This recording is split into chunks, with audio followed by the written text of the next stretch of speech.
Regarde-toi. Tu essaies d'être poli, tu souris à tout le monde, tu évites le conflit, et pourtant, tu te sens plus seul que jamais. Ta gentillesse n'est pas une vertu, c'est une stratégie de survie ratée. Tu as peur qu'en affirmant ta vision, on te rejette. Mais la vérité, c'est qu'en voulant plaire à tout le monde, tu finiras par n'intéresser personne. Or, je sais que tu es fatigué de voir des gens moins compétents que toi obtenir les opportunités, les amis et le respect que tu mérites. Aujourd'hui, on va disséquer ces scandales ensemble, et je vais te montrer comment l'art d'influencer les autres commence par le courage de les déplaire. Si tu ne me connais pas, je suis Noviro, et j'accompagne depuis plus de 5 ans les esprits lucides à transformer leur compréhension en pouvoir d'action, sans compromis ni simplification. Mon but, te faire surmonter tes blocages psychologiques et t'apprendre à être enfin bien dans ta peau, même si ça doit froisser quelques égos fragiles au passage. Mais voilà le truc, on t'a appris à être poli, à ne pas faire de vagues. Mais la politesse, c'est invisible. Ce qui rend une personne inoubliable, c'est sa capacité à affirmer sa vision. La plupart des gens sont des créatures émotionnelles, guidées par leur fierté. Si tu es critique, ils se braquent. Si tu les flattes hypocritement, ils te grillent. Donc je vais te donner ma stratégie en 5 étapes pour devenir magnétique et influencer les autres sans jamais passer pour un manipulateur. Le problème, c'est que tu ne sais pas synchroniser ton énergie avec ton interlocuteur. Tu parles trop, ou tu parles mal, tu oublies le nom des gens, tu ne sais pas utiliser le silence. Mais en fait, le vrai problème, c'est ton manque d'identité. Tu as peur de ta propre zone d'ombre. Tu penses que pour être aimé, tu dois cacher qui tu es vraiment. Tu es comme un profil Tinder sans bio. On sait que tu existes, mais personne n'a envie de swiper à droite. Donc pour switcher la dynamique, ta prochaine étape, c'est d'embrasser la controverse. Étape 1. Le pouvoir du prénom et de l'écoute. Selon toi, quel est le mot préféré d'un être humain? Je te laisse quelques secondes. Le mot préféré d'un être humain, c'est son prénom. Utilise-le dès le début. On a 2 oreilles et une bouche pour écouter 2 fois plus qu'on parle. Mais attention, n'écoute pas pour répondre, écoute pour comprendre. Pose des questions qui cassent les évidences, parce que le sens que chacun fait au mot leur est personnel. Étape 2. Admettre ses torts. La plupart des gens cherchent des excuses quand ils foirent. C'est un signe de faiblesse. Si tu as tort, admets-le tout de suite et avec enthousiasme. Ça coupe l'herbe sous le pied de ton interlocuteur. En faisant ça, tu transformes son envie de te critiquer en un besoin de te pardonner. Ça, c'est la vraie maturité. Et c'est ça qui te rend puissant. Étape 3. Ne répare rien. Propose une vision. Arrête de voir les gens comme des problèmes à résoudre. Vois-les comme des personnes qui peuvent choisir de changer. Il faut reconnaître qu'on fait partie d'un système où notre environnement social a déterminé qui nous sommes aujourd'hui. Construction sociale, processus relationnel, rapport de pouvoir, mais avec les occasions, chacun peut prendre en main sa vie, donc ne leur impose rien. Demande, tu m'autorises à te faire part de mon raisonnement? Ainsi, plutôt que de parler de tes propres désirs, parle de ce qu'ils veulent. Montre-leur comment l'obtenir et ils te suivront partout. Parce que si tu fais en sorte que les gens se sentent importants à tes côtés, ils ne te quitteront jamais. Donc fais appel à leur intérêt, interroge-les sur leur passé, leur boulot ou leur objectif, mais évite la flatterie vide. Et concentre-toi plutôt sur les points positifs réels. Étape 4. L'empathie tactique. Si tu veux être aimé, arrête d'essayer d'être intéressant. Deviens un miroir. La vérité sociologique est brutale. Nous sommes biologiquement programmés pour aimer ceux qui nous ressemblent. On appelle ça l'homophilie sociale. Personnellement, c'est ici que j'introduis mon leitmotiv. Je crée un espace où l'autre n'a plus honte de ses zones d'ombre. Comment?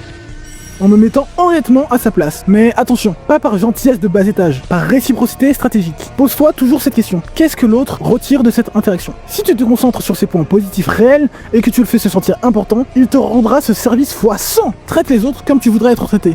Non pas par morale, mais parce que c'est le levier d'influence le plus puissant de la planète. Sois un auditeur d'élite. Laisse-le parler de lui jusqu'à ce qu'il se sente flatté. À ce moment-là, tu possèdes la clé de son esprit. Étape 5. Le cadre du prix. Pour influencer, tu dois être la récompense, pas le quémandeur. La plupart des gens font l'erreur d'être trop disponibles. Or, quand il y a moins de quelque chose, nous y accordons plus de valeur. C'est la loi de la rareté. Ne joue pas au plus malin avec des stratégies complexes. Regarde le jeu du loup-garou sur Canal+, par exemple.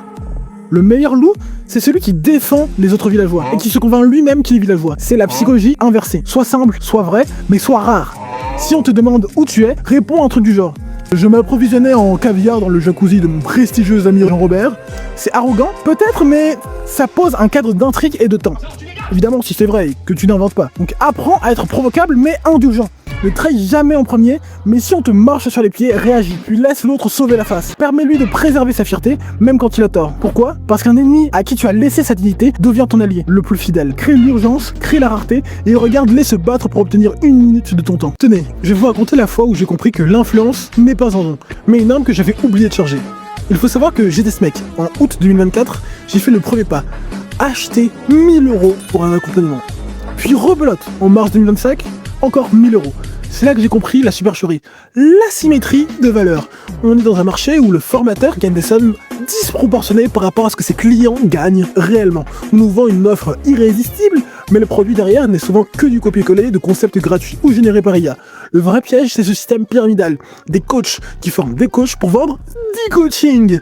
À cause de cela, j'ai réalisé que mon rejet du B2C en one-to-one n'était pas un manque de compétences, mais une réaction saine face à des méthodes de prospection froide et de closing, sous pression, qui sont aussi amorales que Machiavel.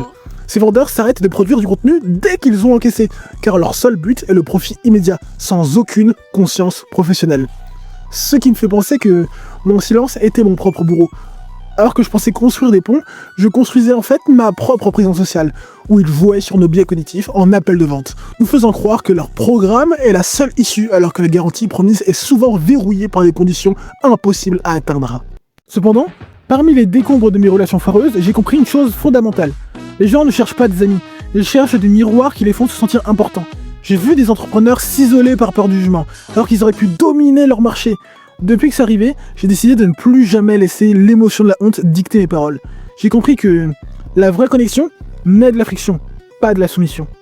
Enfin, il faut savoir que pour influencer, tu dois interroger les évidences et ne rien présupposer. Pose ces questions qui dérangent. Qu'est-ce que tu ressens là tout de suite ? Jusqu'à ce que finalement, tu deviennes celui qui propose la vision au lieu de celui qui a subi. Imagine ce que serait la vie si tu pouvais entrer dans n'importe quelle pièce et savoir que tu n'as rien à prouver, car ta valeur est déjà actée par ta posture. Et si la personne ne matche pas ton énergie, tu quittes la conversation immédiatement. Ton temps est plus précieux que leur validation. Et depuis ce jour-là, je ne cherche plus à me faire des amis. Je trouve des alliés. D'une certaine façon, la solitude de l'élite vaut mieux que la popularité des médiocres.